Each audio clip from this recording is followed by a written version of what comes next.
Sejam bem-vindos à nossa aula de História. Hoje falando de reforma e contra-reforma. Vamos lá?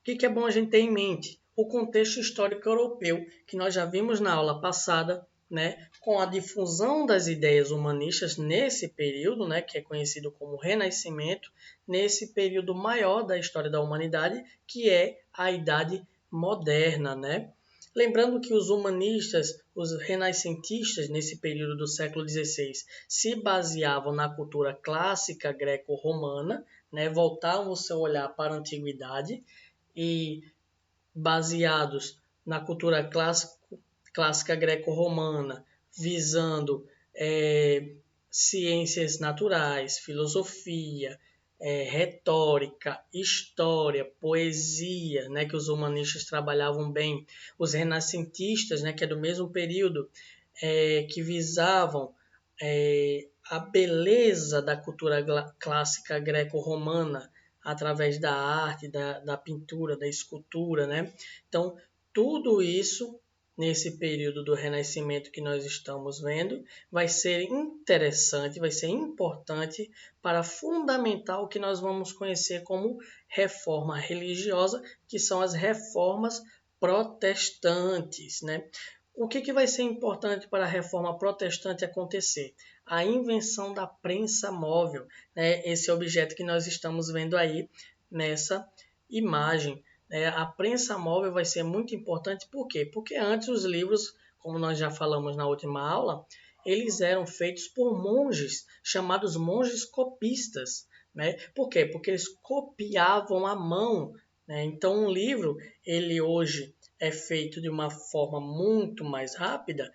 Antes ele era feito manualmente por uma pessoa. Então, demorava muito para se fazer um livro, E aí, graças à invenção da prensa móvel, colocando, o papel e prensando as páginas, formando as frases, ficou muito mais fácil de difundir as ideias por toda a Europa através de novos livros, Nesse contexto de reforma protestante, o primeiro movimento protestante é o de Martinho Lutero, na região da atual Alemanha.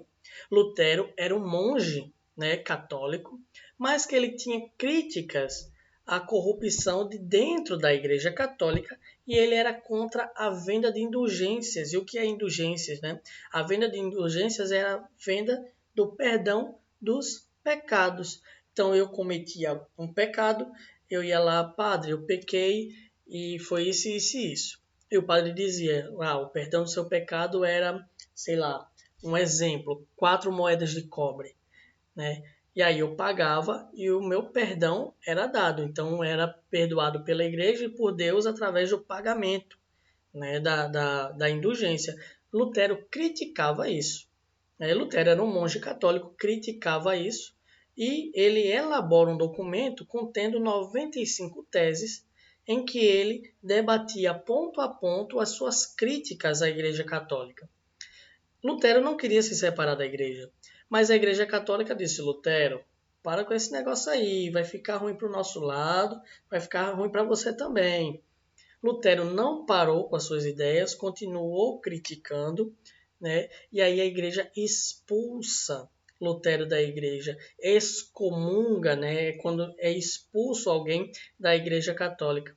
Sendo assim, Lutero funda sua própria igreja, que é a igreja luterana. É a partir de Lutero em que as igrejas cristãs vão aumentar de tamanho, porque até ali, século XVI, o início do século XVI, igreja cristã era a igreja católica. Não tinha várias como nós temos hoje. Nós só vamos ter várias igrejas cristãs hoje graças a Martinho Lutero, que vai fundar a primeira igreja protestante, Por quê? Porque protestava contra a Igreja Católica. Hoje nós chamamos essas igrejas protestantes comumente de igrejas evangélicas aqui no Brasil, Mas o movimento de igrejas protestantes vai surgir com Martinho Lutero, Lutero, ele acreditava que a fé era algo pessoal, em que cada pessoa tinha a sua fé e a salvação era dada pela fé, Pela fé de cada pessoa. E ele também acreditava que não precisava uma pessoa mediar a leitura da palavra divina, né, da Bíblia Sagrada. No caso, o Papa, o Padre, o Bispo. Né? Lutero acreditava que cada pessoa poderia e deveria fazer a leitura da Bíblia. Para isso, Lutero fez o quê? Ele traduziu a Bíblia do latim para o alemão, que era a língua do local. Né? Então, essa tradução vai fazer com que mais pessoas possam ter acesso à Bíblia e fazer uma leitura pessoal dela. Outra pessoa que vai ser importante, né, nesse movimento de reforma protestante vai ser João Calvino. João Calvino ele vivia na França, mas fugiu para Genebra, na Suíça, por causa de perseguição religiosa, porque a França, naquele momento, era um país majoritariamente católico.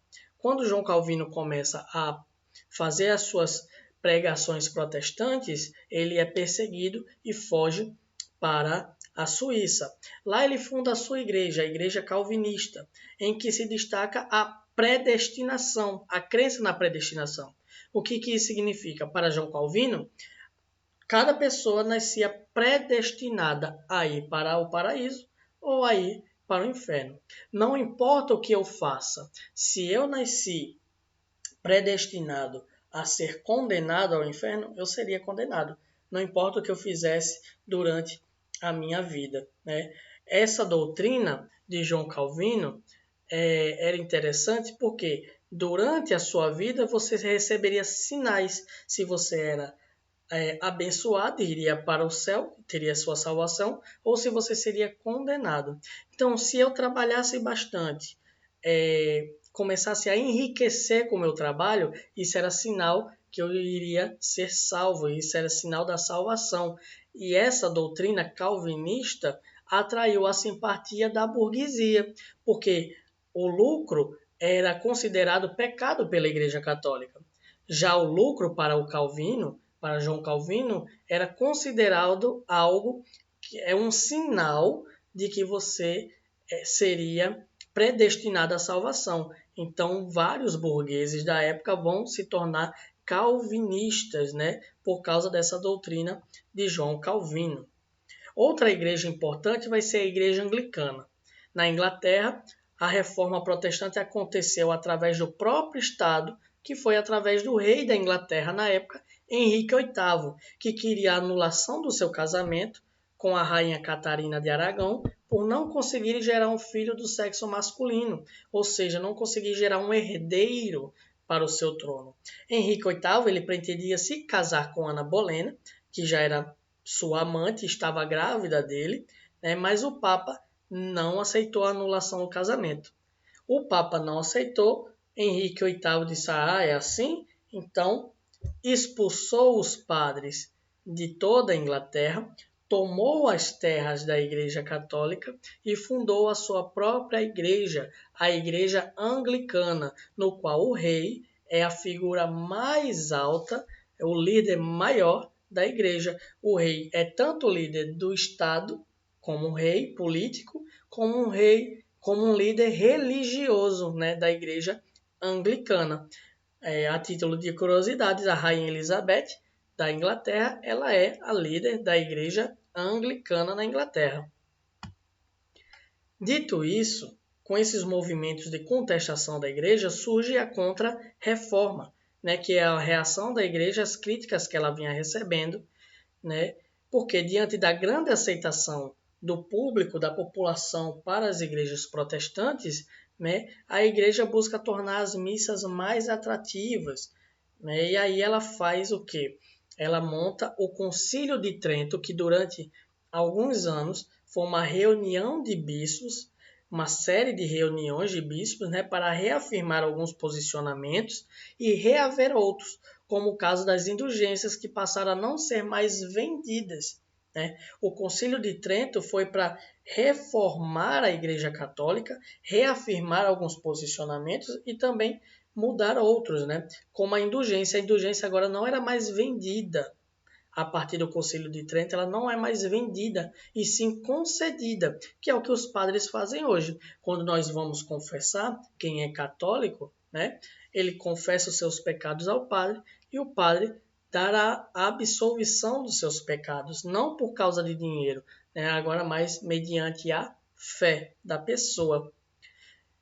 Nesse contexto, surge a Companhia de Jesus, que foi fundada por Inácio de Loyola em 1540, e era uma ordem encarregada de promover a catequese, participando de diversas expedições evangelizadoras na Europa, na América e na Ásia. A Companhia de Jesus vai ser muito importante para catequizar mais e mais pessoas, porque a igreja estava perdendo fiéis e era preciso aumentar o número de fiéis. Então, a Companhia de Jesus, fundada por Inácio de Loyola, vai ser uma grande catequizadora e formadora de novos fiéis cristãos católicos. Nesse contexto de Contra-Reforma, teve um período muito chato, muito feio da Igreja Católica, que foi a Inquisição. Fortalece-se nesse período o Tribunal do Santo Ofício, conhecido também como Inquisição, que é o órgão da Igreja Católica criado no século XIII para combater as heresias e o paganismo. As heresias que são aquelas práticas consideradas erradas pela Igreja Católica, e o paganismo, que são religiões não cristãs. Então, o Tribunal do Santo Ofício foi criado para isso, mas foi ressuscitado no século XVI para perseguir aquelas pessoas que não eram católicas. Então, essas pessoas eram perseguidas de maneira violenta e mortas por não serem católicas. Então, era comum que as pessoas fossem julgadas. Por exemplo, eu não gosto do meu vizinho, então eu chegava para o Tribunal do Santo Ofício e dizia: meu vizinho ali, ele é pagão, ou meu vizinho ali é um cristão novo. Que era um cristão novo? Era um judeu recém-convertido, ou um muçulmano recém-convertido. Então, ele está fingindo que é católico, mas ele está fazendo as suas práticas da sua religião antiga. Então, o Tribunal de Santo Ofício ia lá, pegava essa pessoa, torturava e matava muitas vezes em público, conhecido como os autos de fé, que eram rituais públicos, geralmente queimava as pessoas na fogueira, para servir de exemplo para as demais que não seguissem a religião cristã católica. Foi um período muito feio, em que muitas mulheres, inclusive, eram vítimas da Inquisição, porque eram chamadas de bruxas, E eram chamadas de bruxas simplesmente por serem mulheres, parteiras, ou mulheres que sabiam cozinhar, sabiam mexer com plantas medicinais. O que é que a nossa mãe, a nossa avó hoje sabe fazer? Um chá de boldo para curar uma dor de barriga nossa, Um chá de camomila para acalmar para nos acalmar. Então, isso naquela época era considerada bruxaria, feitiçaria, e essas mulheres eram queimadas vivas, torturadas, mortas nessa Inquisição, que aconteceu também do lado protestante, das igrejas protestantes, que perseguiam católicos, porém as igrejas protestantes não criaram um tribunal, não criaram uma instituição para essa perseguição. Já a Igreja Católica, infelizmente, criou uma instituição para perseguir aqueles que não seguiam sua religião. Dito isso, turma, a gente fica com a nossa aula por aqui. Espero que vocês tenham gostado, tenham aprendido, e até a próxima aula. Tchau, tchau!